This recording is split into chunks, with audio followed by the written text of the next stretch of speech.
भाजप नेते खासदार अशोक चव्हाण यांच्या भोकर मतदारसंघामध्ये राष्ट्रवादीचे आमदार प्रताप पाटील चिखलीकर यांनी जोरदार शक्ती प्रदर्शन केलंय आणि चिखलीकरांनी अशोक चव्हाणांवर निशाणा साधलाय।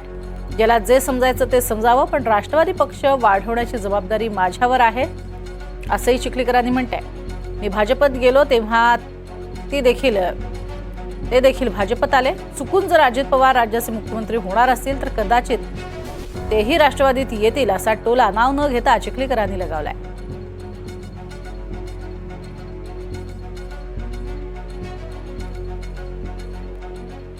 मी जेव्हा भाजपमध्ये गेलो तेव्हा ते सांगायचे भाजपमध्ये जाऊन काय करणार। आता मी भाजपमध्ये आलो, तेही भाजपमध्ये आले। आता मी राष्ट्रवादीत आलो आणि चुकून जर अजितदादा राज्याचे मुख्यमंत्री होणार असतील तर कदाचित तेही राष्ट्रवादीमध्ये येतील।